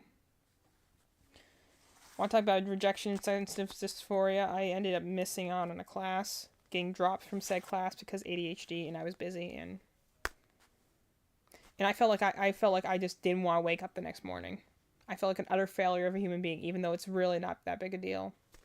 You wake up the next day and you're still alive and you're still fine, but that moment of failure of this happened because I didn't pay attention, because I have a chemically deficient brain in certain areas, that I don't adult as well as everyone else sometimes.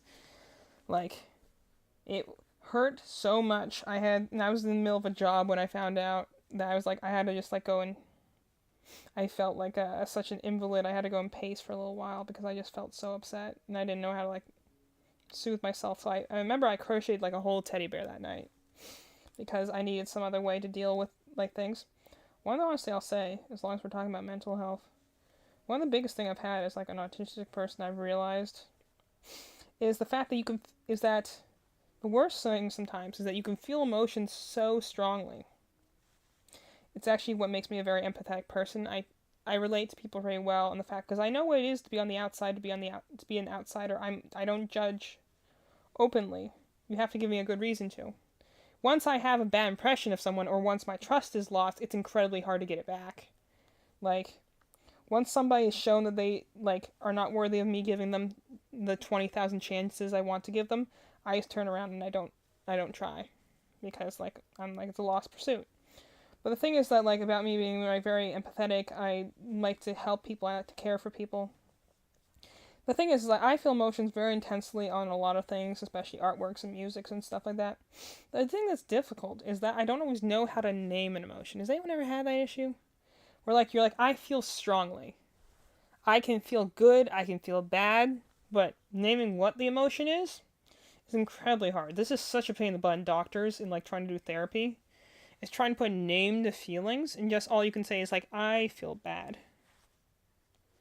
I feel good. I don't think there's many instances where I've said I feel good, but, like, and trying to name things, just being like, you can't name the emotion, you just be like, there's just, like, this, like, pulling in my chest, my heart's racing, like, you can name, like, the symptoms like a doctor, but you, like, can't go and be like, I don't know how to say what I feel right now. Or, like, you know, people can say I'm, like, passionate about stuff. I'm like, well, I'm here talking about, like, every topic under the sun. You can tell I enjoy or am passionate about something, but I would struggle in saying how exactly I feel sometimes, besides just I love it. You know, like, it feels like words fail, you know? And be like, how do I properly describe this? This is probably why I'm very flowery languaged when I write my own stories. Because you feel like you almost have to over-explain things in order to properly capture the feeling you have in your head. Which, you know, is a thing.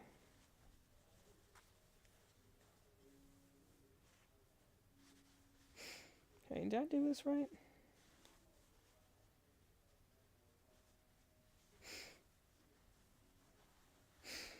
My feet look slightly different, and that concerns me. Though, to be fair, because again I'm right-handed, my things always lean slightly left. So it might just be that. Do I have the right amount of stitches? Sometimes you go into a pattern and then you look at, like, two things that you did and you supposedly followed the pattern the right way. I did this once when I was working on a snuggler. You look at a pattern and be like, I'm certain I did these the same way, yet these look very different. I clearly went wrong at some point. 1, 2, 3, 4, 5, 6, 7, 8, 9, 10, 11, 12. That should be it. 1, 2, 3, 4, 5, 6, 7, 8, 9, 10, 11, 12. Yeah, they are the same. I just look different. Alright, well, that's fine, I guess. Okay, now to make these into legs. Let's see how we're doing on time right now. Okay. I'm going to get the legs together. Maybe get started on the body.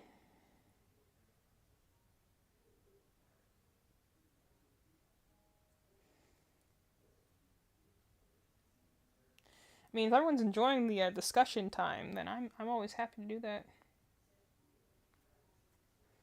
You know?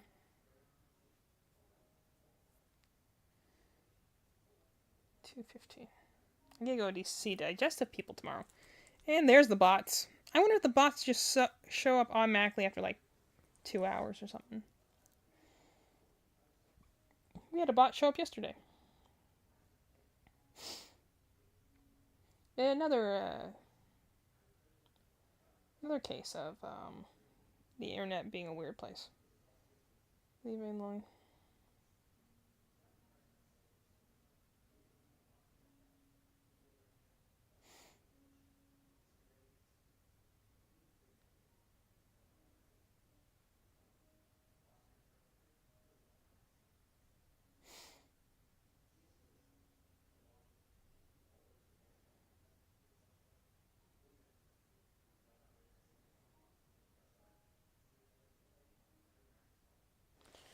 Okay, where's my yellow? And read the next part in this pattern.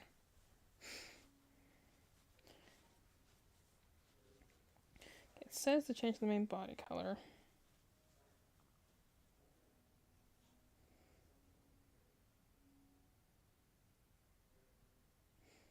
Alright, well, we'll try and do that. I honestly thought the little feet were going to be bigger than that, but maybe they're not. Maybe I'm misremembering.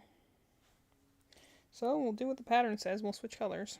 See how this changes things. Where did I put my... There's my... By my stitch marker. I mean, really, is it so strange that I'm really into crochet when my favorite character is Stitch?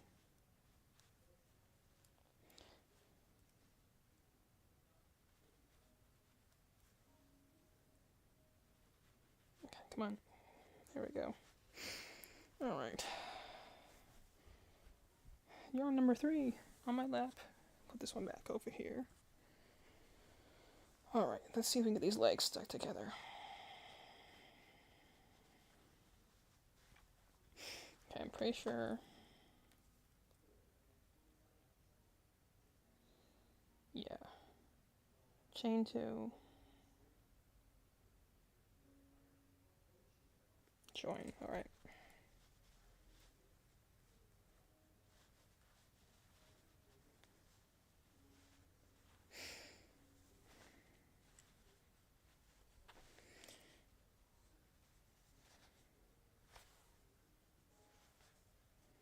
Let's go like maybe back here. Let's go with that. I've taken to this pretty quickly, but there's still some things I'm just like, I hope I'm doing this right. Sometimes, you know, like you have enough knowledge that you're like, I'm pretty sure I can figure this out. I just mess around with it, and other times you're like, I probably should. Recently, I was trying to do color changes. That's like when you change from one color to the next. But, and the method I was doing always looked a little slanted, and I'm like, why is it doing that? And then I tried this other method, I'm like, I'm not sure that it looks perfect, but that definitely looks significantly better. Okay, I need count for mode 3, 4, 5, 6, 7, 8, 9,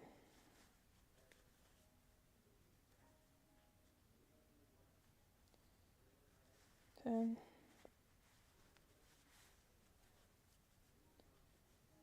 11, 12. Into the chains.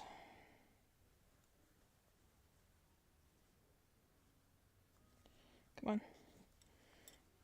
That's the other thing. Sometimes when you're trying to pull this yarn out, is that if it shreds easily, sometimes you're trying to pull a knot tight and it just pulls the fuzz right off the yarn, and you're just like, great, that was very helpful.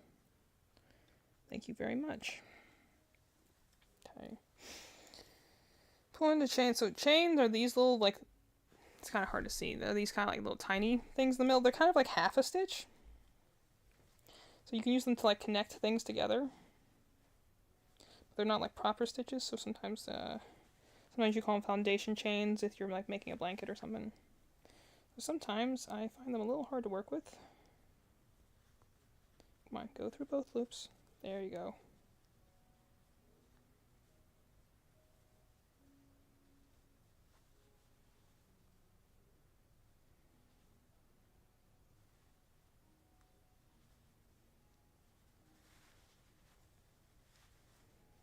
There we go. Alright, let me finish this row off. 1, 2, 3, 4, 5,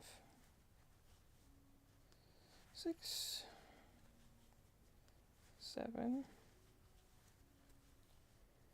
8, 9, 10, 11, 12. Nice.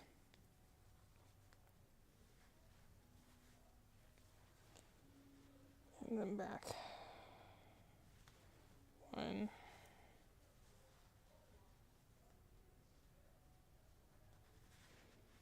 2. Nice.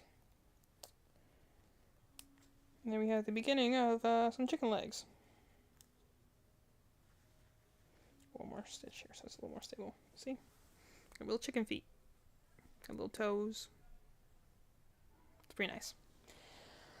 Okay, let's see if I can get, I'm going to try and get a little bit farther on this. Because we're at almost 3 o'clock now. I would like to maybe get maybe 2 more rows. Otherwise, I've kind of been enjoying, just kind of sitting and chatting for those who are here. 2, 3, 4, 5, 6.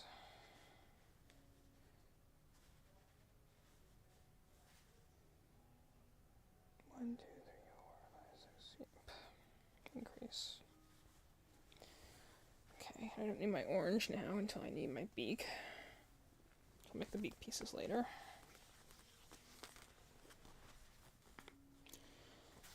And also, this is kind of also, when we were talking about hyperfixations a little bit earlier, this is also kind of how it works sometimes. Where I can get so deep and into, like, talking about stuff. I'll just kind of go and go and go. But then once I'm like, I kind of like cool down. It's like an engine cooling down. And I'm just like, okay, no more talking now, only silence. 2. That's kind of like my brain cooling off and being like, okay, you've just done a lot of social output. Even if it was soothing to you, you need to take a moment to rest your voice. I'm like, alright. 4. So it might just be a little bit more chill stream for the next few minutes while I finish this last rows. 6.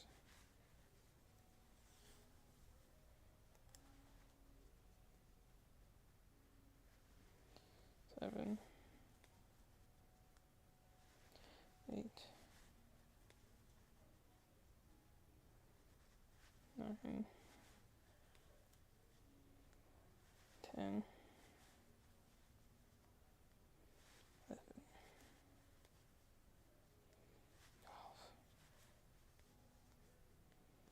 13. Increase. Increase.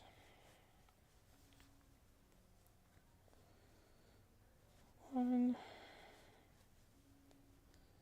2. 3. 4. 5. 6. 7.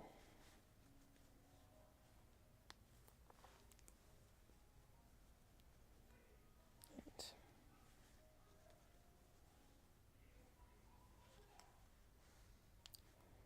Okay, one more row. That'll probably be a good breaking point to do after that. Alright.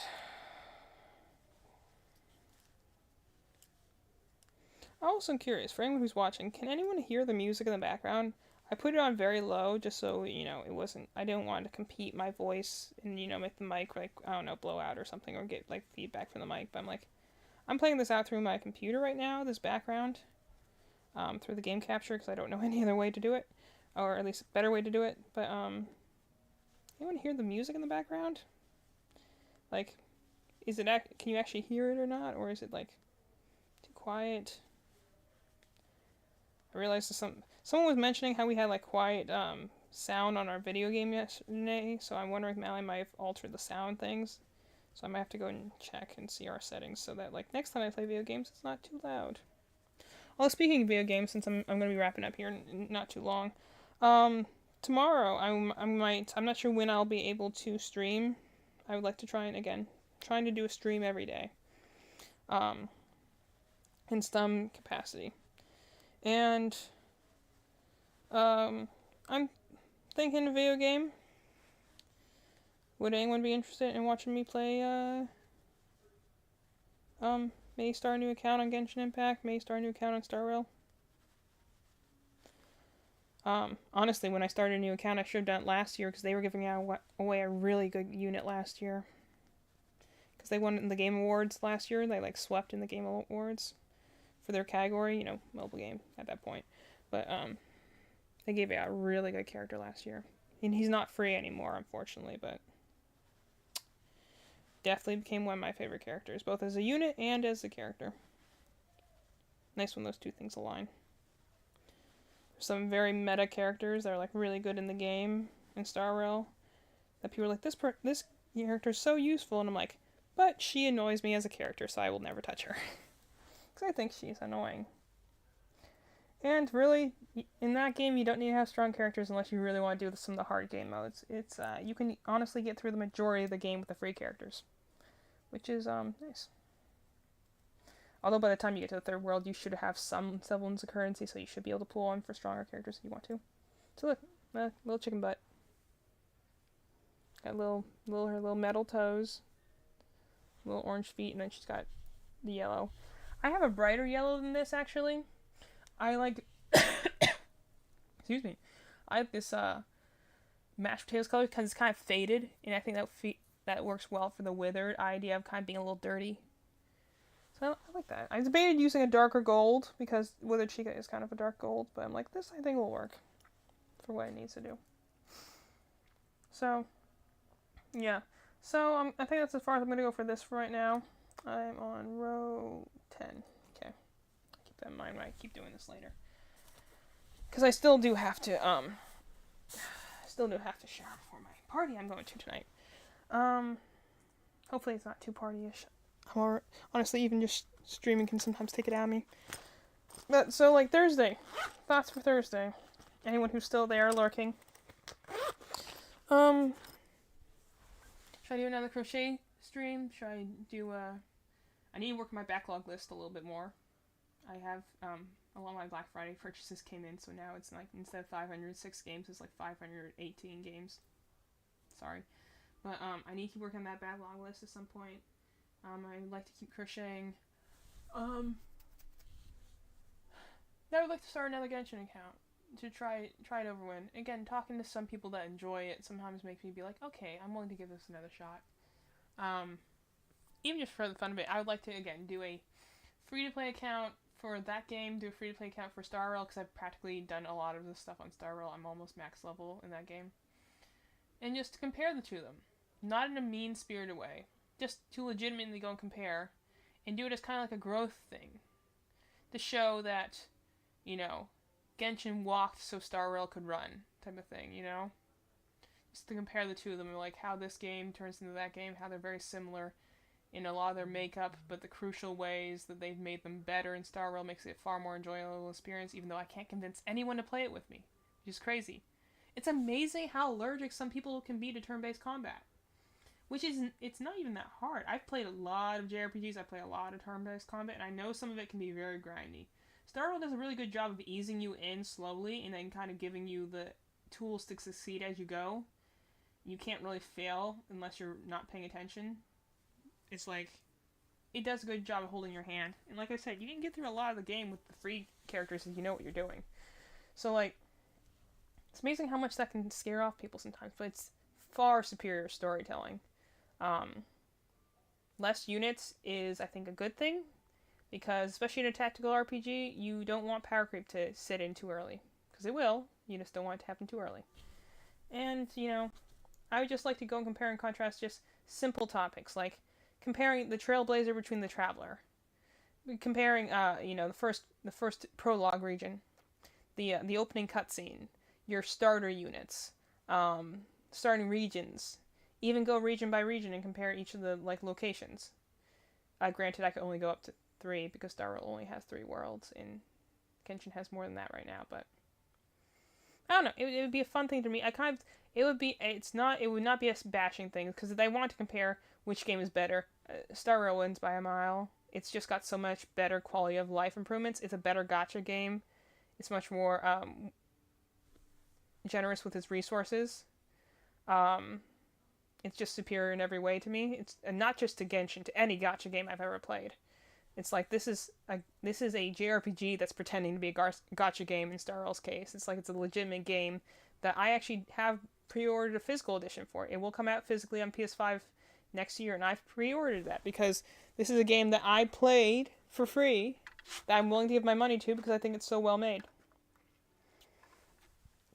Although that, I guess also, what does that tell you about the state of games? That, you know, anytime you see a gameplay that has endearing characters and thoughtful storylines, you're like, wow, so amazing, when really that should be the baseline standard.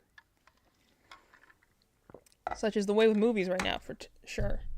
But, yeah. Anyway. I'm not going to get too much into that. But point being, I want to play those, and I want to be like not attacking this game and loving the other. I want it to be like kind of an homage, to be like both the same company, very different approaches. And again, Genshin's been out for like at least a few years longer. So seeing like what lessons they learned with Genshin, and then they could implement in Star Rail to make this a much better game. I might rant a little bit about why they don't go back into Genshin then and implement some of those tricks they figured out work in Star Rail and go and make quality of life improvements in Genshin. I'm not asking them to fix everything, but little quality of life things would be nice. And I would like stuff to talk about. I still want to do at some point a reaction to every trailer in Genshin, every trailer in Star Rail. I don't know if I would want to do that as a live stream or want to just do that as a long video, or that I would break it up into smaller videos. I'm not sure yet. I would love some feedback on that. Anyone who's in the Discord. I'm trying to figure out how to get a Discord, maybe a more general one that I can put to general public. I just don't want like random people coming in and causing trouble. I'm very, as I've put on, I love the internet, but I also am very suspicious of the internet every given moment. But I like to hear feedback on that sort of thing. I got stuff I want to do, and yesterday I was a bit pessimistic because I don't know, it was a long day, and I just had that feeling of like nothing I'm doing is having progress. But I'm feeling better today, and that's the thing about like when you're growing like that. As we're trying to grow our content, when Madeline's able to be here, when I'm able to be here, is that we're taking every step with you guys. We're here. I like to chat. I like to do my art, and I hope that can be a safe, fun place for other people too. That you can just come and hang out, and don't even chat. You just listen to what we're talking about. I always have 101 facts to talk about everything. And if we're just the ASMR thing you got in the background where you're doing your work or you're doing an essay or something like that, I'm happy to do that. That got me through a lot of papers in college. But also if you want to come and chat, I enjoy chatting, and just having a fun time, and doing stuff. So that's where I'm going to leave it for now. I gotta go out. I gotta go shower. I got stuff to do tonight. Probably see you guys tomorrow at some point. Or if not, then some point on Friday, most likely. Well, Thursday more likely. Friday's my mom's birthday, so I don't know if we're going to be available on Friday. But Thursday I'll try and be here. No, nothing Saturday. I got an all day long session on Saturday, but maybe something short on Sunday. I'll get a stream schedule up eventually. It's going to be difficult until we get past the holidays. So thanks for anyone who came. Thanks for anyone who chatted. I had a good time. Had a good time with everyone. And I guess I'll see you guys a little bit later.